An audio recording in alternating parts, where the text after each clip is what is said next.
We start with a point.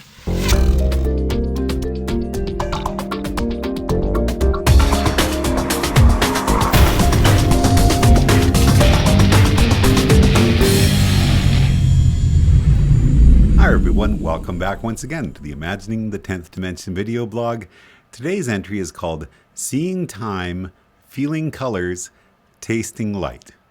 And last time, as we looked at the results from a number of the polls, one of them was poll 48. We discussed the possibilities that some supernatural or psychic phenomena might be giving us evidence of some of the ways that our reality is connected together outside of space-time. But we also had to acknowledge that for someone who has never seen direct evidence of such possibilities themselves, it's extremely easy to dismiss such ideas as bunk. Now, just around the same time that the text version of this blog that we're reading today was published, there was a new poll question started, which asked for people's opinions on this same question. Do animals have souls? And the three answers offered were yes, no, only humans have souls, or there's no such thing as a soul. And we looked at those results last time around. Admittedly, there are many other finely nuanced answers people might like to give to that poll question. Which leads us back to the age-old question, what exactly is a soul? In entries like, where are you? Creativity in the quantum universe, and you are me and we are all together, we've talked about how each of us is a unique quantum observer right at the center of our own observer region. And in entries like alien mathematics, an expanding 4D sphere, and the statistical universe, we've talked about how this observer region extends in all directions to create what's known as our cosmological horizon. This horizon includes the CMB, the cosmic microwave background, or surface of last scattering as it's sometimes called. And in the holographic universe, we looked at how being in the middle of the ocean gives us a way to visualize how no matter where we go in the universe, we're always at the center. But the tricky part of this concept is we have to remember that the CMB, the cosmic microwave background, and the cosmological horizon is not a space horizon, but a space-time horizon. The idea that each of us is a unique quantum observer can lead us to some mind-boggling questions. What's real?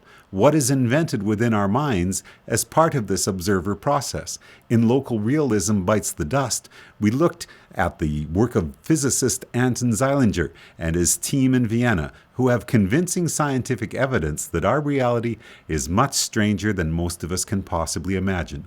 Essentially, their experiments have proved not only that distant events can instantaneously affect each other, but also that the world around us is nothing more than a probabilistic cloud until we observe it.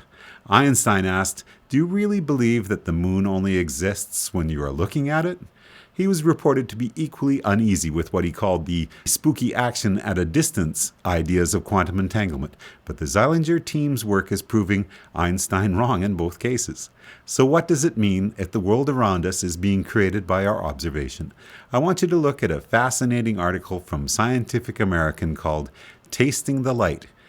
Here's the opening paragraph of this article, which was written by Mandy Kendrick. Neuroscientist Paul Bach-y-Rita hypothesized in the 1960s, we see with our brains, not our eyes. Now, a new device trades on that thinking and aims to partially restore the experience of vision for the blind and visually impaired by relying on the nerves on the tongue's surface to send light signals to the brain. We see with our brains, not our eyes. That's a powerful statement. You can substitute mind or consciousness or even soul into that sentence and still end up with a similar but profound idea which relates to the huge cloud of ideas we're playing with in this project. Do you see, though, how someone learning to see with their tongue may not be that far away from someone with synesthesia, an idea we've explored in Crossed Wires in the Brain? Now, let's look at an article from BBC Science, which talks about a form of synesthesia I'd never heard of before, but which ties so wonderfully to the idea of the fourth dimension being spatial rather than temporal. The article, written by Victoria Gill, is called Can You See Time?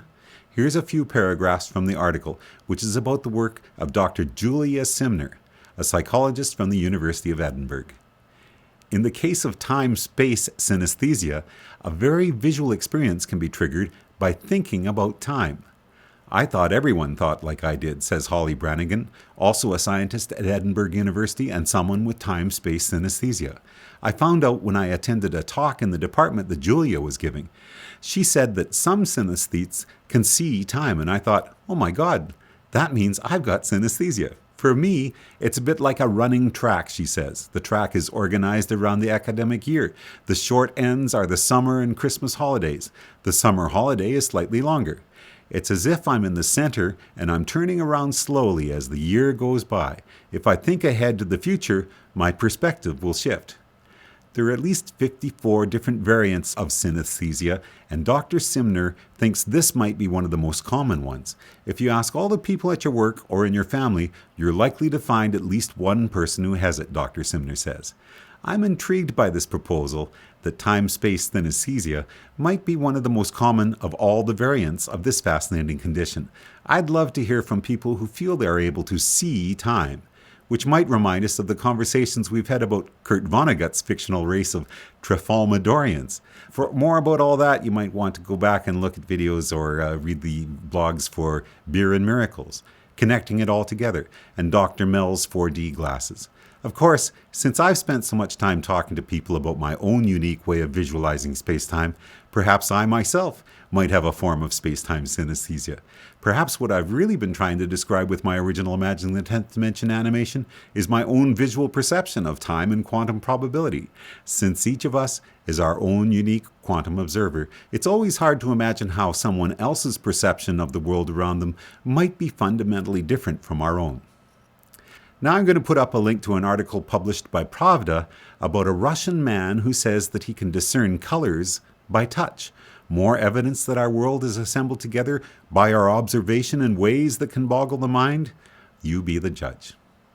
Finally, I'm going to put up a link to a YouTube movie. It's a 10-minute clip from a documentary explaining how our reality is constructed within our minds. Do watch that. I think you'll enjoy it. Next time, we'll go back to Einstein's misgivings about the implications of quantum mechanics and how my way of visualizing the dimensions might have helped. The entry is called The Fifth Dimension is Spooky. My name's Rob Bryanton. Enjoy the journey.